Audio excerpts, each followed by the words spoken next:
Hello and welcome to HDFC Life presents live sessions partnered by ET Now, a platform where we decode the most important financial decisions shaping India's future. Today we're going to be discussing a reality that affects millions of Indian families, the protection gap. While India is one of the fastest growing economies in the world, nearly 87% of households remain underinsured. So the big question is, are we building wealth before securing it? From understanding why life insurance must be the starting point of financial planning to how technology, regulation and consumer behavior are all transforming the industry, this conversation will offer clarity, practical playbooks and look at what lies ahead.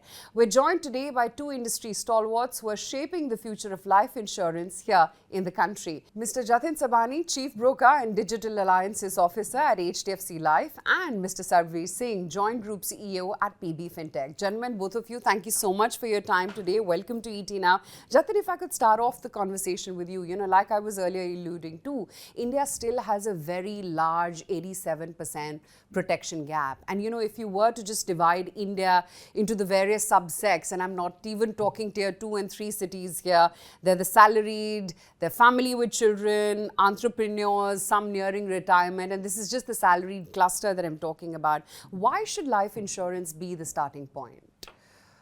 First and foremost, let's talk about the penetration. Sure.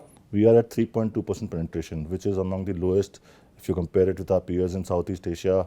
I'm not even going at US and Europe. Developed economies, yeah. So we are way behind our curve. Number two, when we talk about life insurance, protection is what comes in mind. So are we ably protected?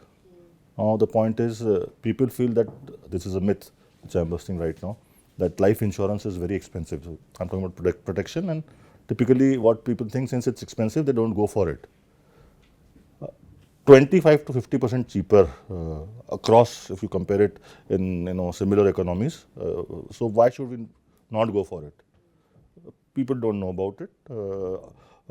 We have been doing a lot of campaigns about it, and protection is all about people thinking that why do I invest this money? Because if I'm not getting any return, but the return is that tomorrow, God forbid, something happens to you, your family is protected. So this is something which they don't think. And secondly, what happens is that when somebody is buying protection, his first priority is not protection, as you were saying. They want to build a corpus. Let's say if I'm 25, 26, I will try to put my money in markets, okay. But the corpus building takes a lot of time. God forbid something happens to you, what will you do? So you need protection at that time. If your family is fully secured, then there's nothing to worry there.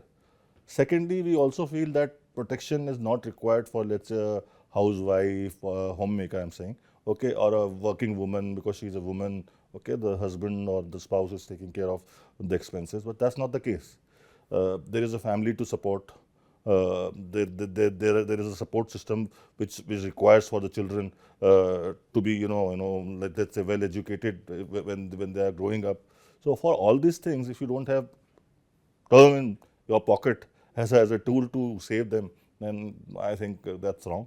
So the faster people understand this, and the better it is. And secondly, the way is this, you start early and try to increase your cover. So once you get married, once you have a house, you have loans, you've got children education. So at different stages of your life, you have to increase your protection. And then you are well covered, and then we can talk about other financial products, and mostly other than term in life insurance. Sarbvir, if I could just get you into the discussion, we all know how technology is ever evolving and touching our lives, daily pretty much. Considering you're at the helm and you get the pulse of the Indian consumer, right? How is it that you at Policy Bazaar are seeing the digital transformation and adoption at the insurance level? And what is it that you are doing differently to try and encash in on that? So first I just want to thank HDFC Life and ET Now for doing this. I think it's very, very important to talk about protection. I think it's one of the key things. And if I could just suggest one thing, since we spoke about, when we measure penetration, insurance penetration, I think one small twist will really help. If instead of looking at it as premium divided by GDP, if we look at sum assured divided by GDP, I think that is a more relevant metric, because the fact of the matter is that buying a small insurance policy which has very little sum assured doesn't help, and you can feel that I bought insurance, but actually you have not bought any insurance. So I just wanted to add to what Jatin was saying, that there is that one small change, and I think India should lead the way in this, because we are not necessarily have to follow what other countries are doing, and I think this is one thing which can really help in this matter. The second thing, as you said, in terms of technology, see, customers, what we are trying to do at Policy Bazaar is to first create awareness for term insurance specifically, because first thing is that people must understand that it's not a waste of money, it doesn't happen to other people, it can happen to you, it's a reality of life, right? And when it happens, fact of the matter is your company, your friends, your relatives cannot beyond a point support you. They can help emotionally, they can be there for a few days, but beyond a point the family has to cope for itself. So we believe that creating awareness is one of the most important things. As far as technology is concerned, if you come to our website or our app or whatever, you will find that first thing we do is that we try to give you a journey which is customized to you. So, Jatin mentioned salaried, housewives, women professionals, you will find self-employed. See, self-employed is a very big part of India. Yeah. Actually, there are far more self-employed people than there are salaried people. Yeah. So, what we do is that we give you a journey which is customized to you. We show you products that are relevant to you, which are easier to buy for you and easier to compare. So, we give you that entire information set. Then using technology, we help to make the buying process easier. What does that mean? That means, see, in term insurance, making a payment is actually the easier part of the insurance policy. The second part is to get the policy issued. Right? So, we help you with making sure, using other data sources, working with our insurance partners to make the financial, because the first thing you have to do is estimate the income. Second thing you have to do is see the health of the person. So, in both these, we use technology to get a better lock on the income, help technology to make sure that the medical test is done, is appropriate, etc. So, what we are trying to do is, and these days everything is about Gen AI and everything. So, what does Gen AI mean for insurance, right? Yeah. I think what Gen AI means for insurance is that rather than looking at a segment approach, saying, okay, all salaried people in India, what we are saying is, we can look at every person slightly differently. If you work in HDFC Life, you're a different kind of salaried individual. You work in a small startup, you're a different kind of individual, and we want to be able to differentiate and give you an experience which is very customized and tailored. So, I think that's what we are trying to do, and I'm sure we'll talk more about it, but I think technology is playing a meaningful role in making the process simpler, easier and more effective. So, personalization is basically what technology brings in at the Exactly. core. Jatin, life insurance, I mean, we all know that needs to be part of the core financial planning. But where do you start? Because, sometimes people can get a little intimidated by the whole process as well. So, if you remember, when I started, I said to start early. The problem here is that in our country, people don't take it seriously and they start at a later stage. So, what happens, let's say, when you're not starting, let's say you get a job at around 23, 24, 25. But you start at 35, 36. One, the more the age is not on your side. Yeah. The problem is the premiums go up. Number two, you have some other lifestyle, God forbid you should not have, but people in India have a lifestyle disease. Okay, so that also affects the premium. So once the premium is on the higher side, okay, that itself is a deterrent and it's jeopardizing the whole process. Now coming to the where do one start? Okay, I feel the first tool should be life insurance and should be term. Okay, and why is that? Because as I told you in the past question that you asked me, that once you have a protection in place, okay, and God forbid something happens to you or someone, there's something to look back at. Okay, but when you don't have a corpus, okay, and something happens to you, then what do you do? Where do you go? You have to borrow money, which is very difficult. Okay, and nobody likes to borrow money. And you understand Indian families, you are born in a culture where, you have to be self-dependent. So that's not right. So basically, you have to start early, okay. You have to, thumb rule is, let's say your income, 20 times of your annual income. I can be a little more technical, but I don't want to be, since it's a lot of people are watching in this forum. But broadly, human life value is what, changes. And post that, at different junctures of your life, how do you increase and take it to a level where you feel it's sufficient to cover my obligations, and God forbid something happens to me, other than the obligations, my family is getting support. So this is what it is on the traditional part. I'm talking about term and other products. But when we go to the next part, where life insurance also comes in picture, is pension and annuity. At a later stage of the life, if you can build a corpus so that you can lead a peaceful life, okay, there comes pension and annuity. So starting with term, moving on to non-term products, and then pension and annuity.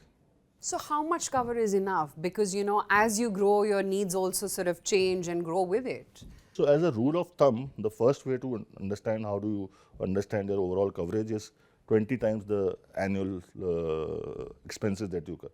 There's a technical term called human life value, but broadly to calculate, this is the way to calculate it. Secondly, how do you increase the cover? There are various stages in your life where let's say you have a marriage in your family, someone is getting moving for higher education, or maybe a child is born in your family. Those times are where you review the cover and increase the cover. Okay, majority of the time there is no reduction in the cover till a certain age, and then moving on to a stage of the life where you want to plan about your future post retirement. There comes another product called pension and annuity. Okay, there you can ensure that your life is taken care of. You get a income flow when you have retired. In between term and pension and annuity, there are non-term products where you can invest. Guaranteed savings plans are there. Okay, where there is ULIP, which is market driven, where you invest and you get returns. So that is more for making money and making a corpus in terms of your financial portfolio. Indeed. So Sarbvir, when it comes to something like insurance, I guess a conducive regulatory environment is a must. Having said that, the current government has been extremely supportive of the industry. I mean, we've had a lot of economic policy as well as regulatory changes as well. We were just discussing the removal of GST for life insurance, that is. Is it really on ground impacting the numbers when it comes to insurance now? So absolutely, I think in any market, if you see, regulation is a must in insurance, and government's role is paramount. Critical, yeah. And why is that? Insurance is a promise. You have to take the money upfront, and something will happen in the future. So unless that system is well regulated and there is faith and trust in that system can't work. So I think regulation is super critical. Second thing, as you correctly said, see, the Indian government and our regulator IRDAI are very keen not just on regulation, but they are very keen on the growth of this industry, because see, we are a growing economy, the middle class is growing, and the simplest way to think of insurance is that if you want to grow, you need to have protection, you need to have a defense mechanism. It's like a batsman going out to bat.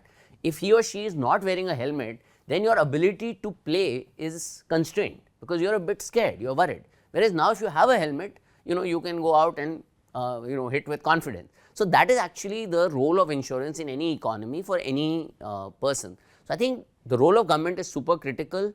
I would even go so far as to say that the growth rate of the economy is impacted by whether or not you have adequate insurance cover.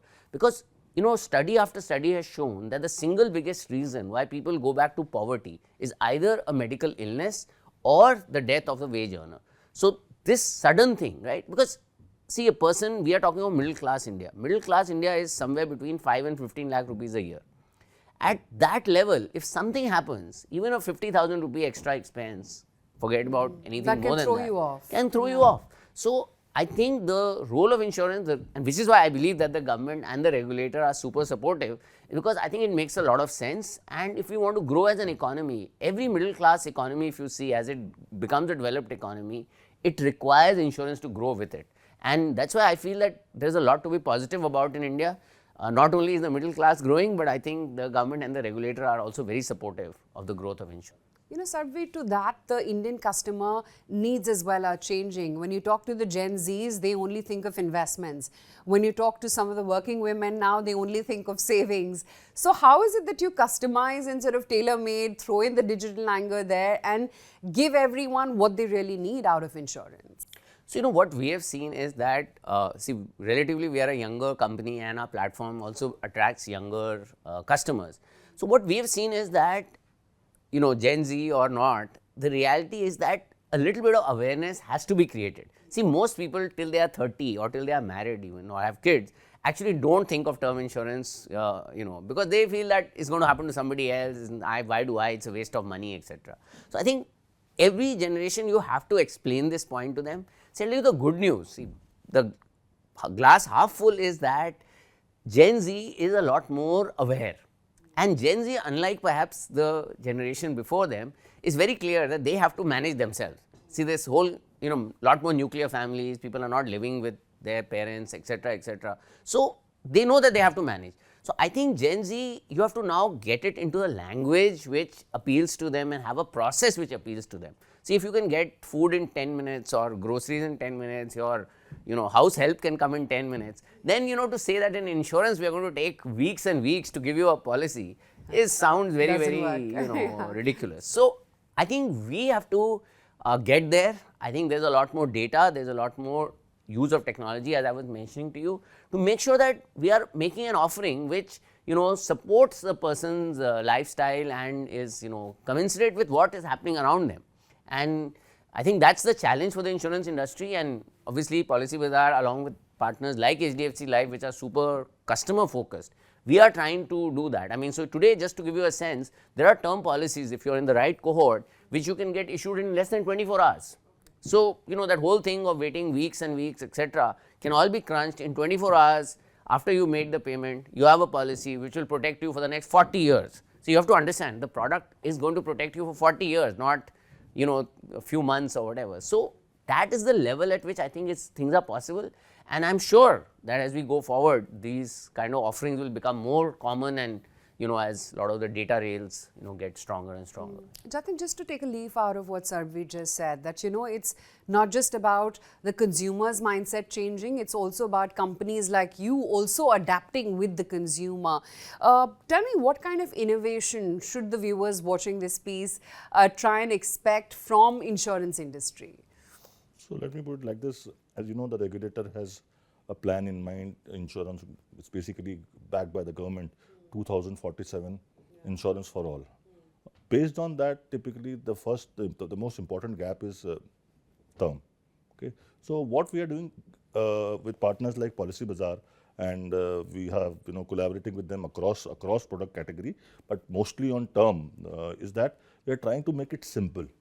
We are trying to make it simple. We are trying to see, let's say, if somebody is not financially eligible for a term policy, we are using surrogates. Okay, so there are surrogates where we have got if somebody has a good high-end car, or somebody has got a credit card with an X limit without defaulting. So we are using surrogates to give them term. Now Gen Z, you understand, if you need a proper cover, the salary also, the income has to be right. Okay, so based on these surrogates, basically what we do is that we try to give them the access. Give them term. So this is one thing that we are doing. Secondly, what we are trying to do, we are trying to see how easy can we make it.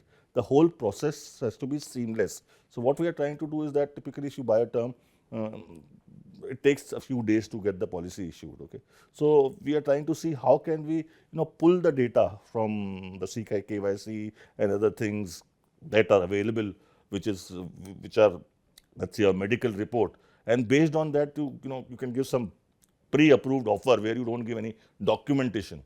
So that is one thing that is also getting popular these days, and this is very popular with few corporates who are pushing term big time. Okay, and they are asking for our help in terms of, this is not about the group term, we are talking about the retail term side. So this is what it is. Okay, and overall as an organization, we want to offer complete bouquet of products in life insurance, including pension and annuity. Unfortunately, we are not allowed to sell indemnity, so we can't give health. Tomorrow, you have a unified license, we'll be able to give all the products. So we are trying to cater across categories and across age brackets, okay, and various needs through life insurance. Wanted to ask you, how is it that a company such as yours collaborates with an HDFC Life, and how is it that you actually then evolve the product basket? So I think Policybazaar is about 18 years old, and I would say I would give a lot of respect and credit to HDFC Life that even when we were a very small company, HDFC Life partnered with Policybazaar. They have been the #1 player on our platform now practically for 18 years. And I think that's why HDFC Life is a leader, because they are able to see the future before, I guess, others are able to see it. And the way we work is, if you ask me today, we are working very, very closely together across levels, right? So, it's not about few people talking to few people, whether it's product innovation starting from a calendar saying what are we going to do this year, what are the new offerings that we are going to build, pricing those offerings, figuring out how we'll the process that will be followed, to customer service, customer experience, to claim. See, finally, one of the most important things in insurance is that when a claim occurs, right, you have to be there and make sure the claim gets paid very quickly, because otherwise, there's already a little bit of distrust, worried, skeptical, will I get the money? But when somebody gets 1 crore rupees or 5 crore rupees or something, it's a magical moment, right? And many times in India, people cannot believe it, that actually we were told that we'll get 1 crore. And we yesterday, got it. I got a mail from a customer, and she wrote in a lot of detail about the whole thing, and they were so grateful to the insurance company and to Policybazaar for the fact that this really happened. Now, this is just our job, to be honest. It's not like we can claim much credit for it. But I think it's very, very important to work very closely together. And I think with HDFC Life, I can very sort of proudly say that I think we work across levels. There must be 100 people in Policybazaar and HDFC Life who know each other. And we work on terms of a technology roadmap, what's going to happen next year, what's going to come down the pike. And like I said, the vision is very simple. See, insurance cannot exist in isolation to the rest of society. Whatever a customer is seeing in their life, we want insurance to be exactly like that. Refund should happen in 30 seconds. There's no discussion about next week, next month, etc., etc. So, everything that you see on an e-commerce platform, in fact, I would say the best e-commerce platform, we want to do that in insurance. And again, I just want to again recognize that partners like HDFC Life are super customer focused. I think the HDFC group, there's a reason why they are one of the top groups in the world, and they are very customer focused, and I think it's a very natural relationship because we are customer focused and so is HDFC Life. Okay, so let's have a little rapid fire. You got to answer whether the question that I'm asking, is it a myth or a fact? Sarbvir, you go first. Insurance cover should be as per your HLV. Yeah, absolutely, it's a fact. And I just want to demystify terms like HLV. Sure. It doesn't mean anything. It means very simply that you have to judge what are your liabilities and what is the income that your family needs. So, the best way to think about it is that your family needs a certain amount of income. If you are not there, there may be some liabilities like a home loan or something like that. So, you put all of that into a matrix and you just say, okay, this is the number, and it can be very easily calculated. As Jatin said, it should, if you are younger, it should be 20 times your income, and if you are slightly older, I would say it should be about 10 times. So, that's the range, and that's what I think one should means. Okay. Jatin, insurance is only for breadwinners. Myth or fact? How can it be for breadwinners? Okay. Sarbvir, to you again. Online purchase means less guidance. No, it's to the contrary. I think online purchase allows you the luxury of doing things at your own, pace, own time. You can compare, and we have advisors who are well trained, who are IRDA certified, and they will, help you. Not just us. I mean, every online platform I want to say is well managed, and there are rules and regulations. So it's absolutely a myth. Online is a great way to go. By the way, so is offline. See, the most important thing is to have insurance. I don't want to confuse the issue. Yeah. Right. Jatin, policies don't need review. Myth. Myth. Okay. Sarbvir, riders are optional luxuries. So again, what is a rider? A rider is something like saying that if there is a critical illness or something, let's say you have cancer. Now, not only do your term policy will not play because you are still alive, but you are going to lose income, you are going to spend a lot of money. Even if you have health insurance, there is loss of income because there will be more expenses that you will have to do.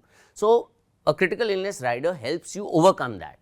So, I think riders, especially which are logical and are, you have clarity of thought as to why you are buying them, are absolute necessity, and there are some wonderful riders that are around and customers must explore them. Okay. Last one for you, Jatin. Protection can wait until you've built wealth. Protection, as I was speaking from the start, protection has to be the one to start with. Okay. Both of you did very well, and I'm sure our viewers are more seasoned and sound about what's a myth and what's a fact when it comes to insurance. Thank you, both of you. Thank you, sir. Thank you. Thank you. So what we've heard today is clear. Life insurance is no longer just a financial product. It is the foundation of financial resilience. From calculating your human life value and choosing the right term cover to leveraging digital platforms for transparent comparisons and instant issuance as well. The journey today is simpler, smarter and more accessible than ever before. And of course, with regulatory reforms, technology-led underwriting, AI-driven personalization, and of course, many initiatives out there which are paving the way forward, Insurance for All by 2047, the industry is moving from selling policies to securing futures. And as both of our leaders highlighted, protection cannot wait. Income protection must come first, followed by savings and growth. Until next time, plan wisely, protect adequately, and build a financially secure tomorrow.